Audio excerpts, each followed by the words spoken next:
Here we go, baby. We are back, The Voice, and it's the YouTube takeover. Hey fam, what's up, what's up, what's up? This is Robert Anton here, robertantonnyc, coming to you with your no frills, The Voice commentary from a singer. Oh my God! The opening of the closing of this show were just off the chain. And I mean the performers, the judges are great. They are back. It was funny. They were fun, interacting with each other and the contestants.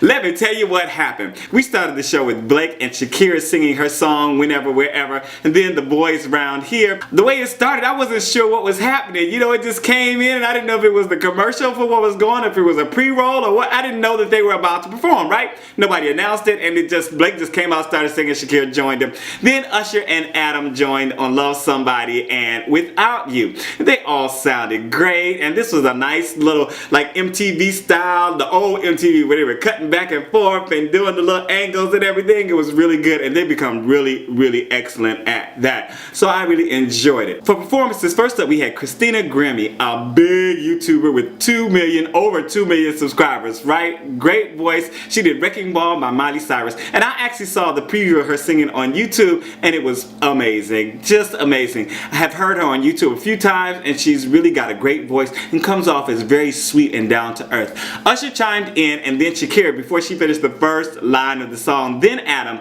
Blake waited for the big note, but he eventually chimed in, so she got 4 turns. She really made this song her own, had great placement, and worked the stage a little bit. Her high notes were clear and distinct, and she had some nice little turns in some of the lighter notes that were they were surprising, and they were just well placed. Really commanding performance and very confident. Adam said she's almost more comfortable than him on stage.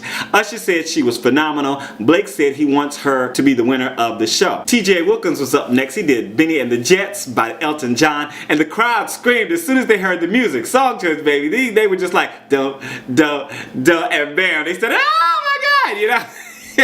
And the 3 male judges chimed in even before his first verse was finished. He was feeling good, relaxed into his performance, and his voice was nuanced and pleasing to the ear. Shakira was vibing, but she didn't turn around. Adam said he has a unique flair and a really sick voice. Usher said he took it to a place none of them thought it could have gone. Blake said he loved the way he was able to maneuver through his vocal range so easily. All the falsetto into the chest voice and all this good stuff. He chose Team Usher. He said because he's looked up to him for a long time. And if you're enjoying the commentary and you're looking up to me at the moment, this is Robert Anton, and please thumb it up for me. We got over 100 thumbs last season on a few videos, as I'm hoping you guys are gonna do it this season too. Thanks so much for your thumbs. Back to the commentary. Kristen Merlin was up next. She was 29. She did Something More by Sugarland. And Adam turned around first, then Shakira. She had a really nice solid sound and lots of stage presence, and she brought her mom and her girlfriend along to support her. All the judges were vibing along to the music. She had a nice vibe, very comfortable on stage. She gave her girlfriend a little kiss later on. Adam and Shakira were both on their feet for her ending. Adam said he loved her instincts. Shakira was pushing her 20 million followers, you know, on Twitter. She was like, oh, they don't, combined, they don't have 20 million. And Blake said he didn't turn because he said she had a fast vibrato and she should go with Shakira because, you know, she could help her out with that. And she chose Team Shakira. Tanner Linford was up next. He was 16. He did Stay by Rihanna featuring Mikky, Ekko. And he started out just a little shaky, probably a bit of nerves, you know, the nerves going on. He's young. His voice also came off pretty immature, but there was obviously talent there. The judges were listening intently, trying to, you know, hear what was going on, but none of them turned for him. All the judges were surprised when they turned around. They were like, oh my God, that was you, oh my God, you're so young. Shakira told him to work on his details. Adam told him to remember to live the song. Usher told him to nourish his talent and come back. And Blake told him to keep strengthening his voice.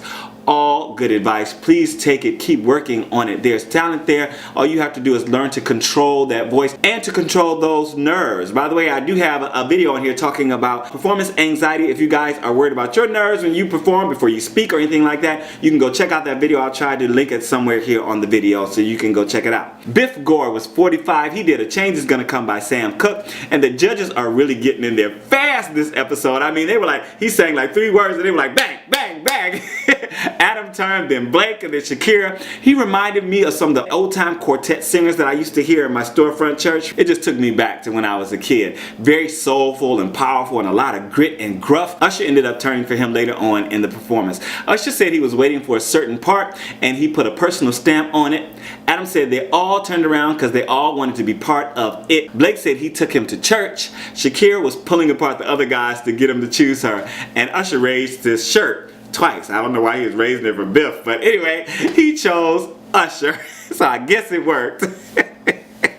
Dawn and Hawks, the first duo to perform, did I've Just Seen a Face by the Beatles, and they both brought out their guitars and got Adam and Shakira to turn as soon as they heard that it was a duo. They had a very sweet blend, and I also like both of their voices separately. His was very much like Simon and Garfunkel to me, while hers had like a kind of muted brightness that was very pleasing. Adam said it was his favorite performance he's ever seen. Ever. On The Voice. Does that mean he didn't like Christina Grimmie better? How dare he, and she's on his team.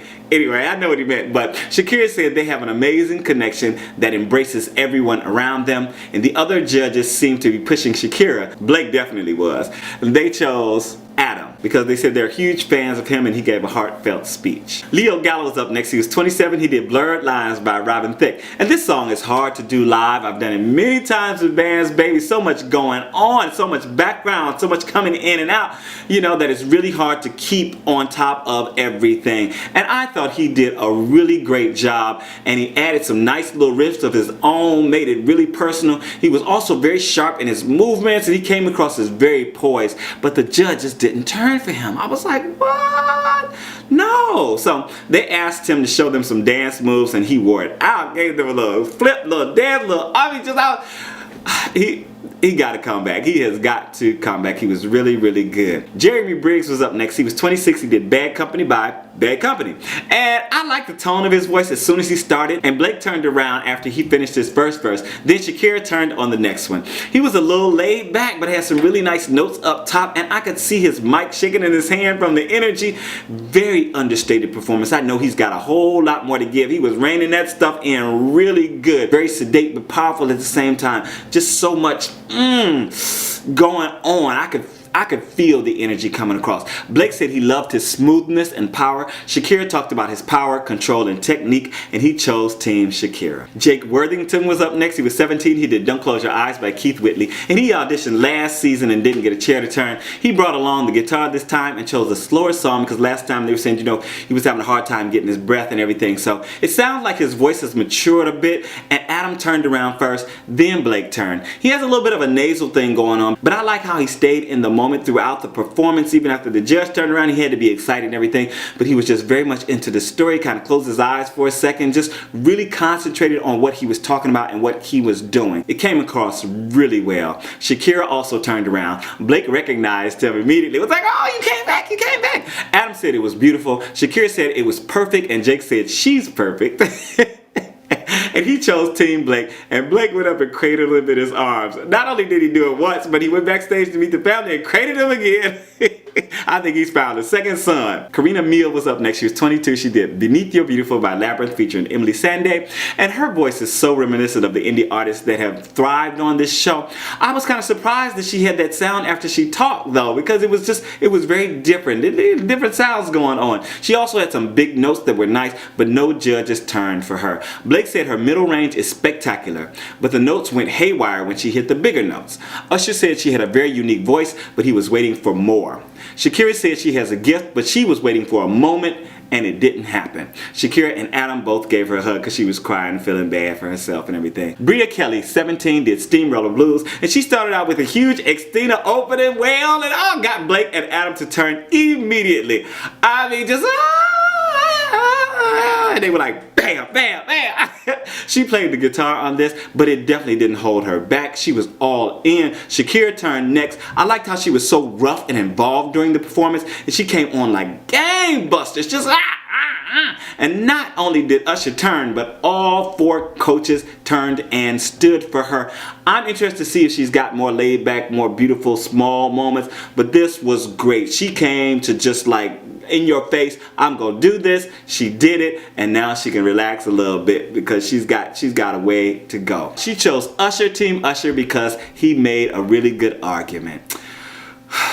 a great show. I really enjoyed it. It flew by. I was feeling good the whole time. Some really great performances, and so many YouTubers performed. Oh my goodness. Okay, this is Robert Anton, robertantonnyc.com. I hope you enjoyed the commentary. Again, make sure to thumb it up if you enjoyed it. Let me know if you stuck around to the end by putting stuck around down in the comments. And welcome to this season of The Voice. What is it, 6th season? Let's enjoy it. I'm out. Peace.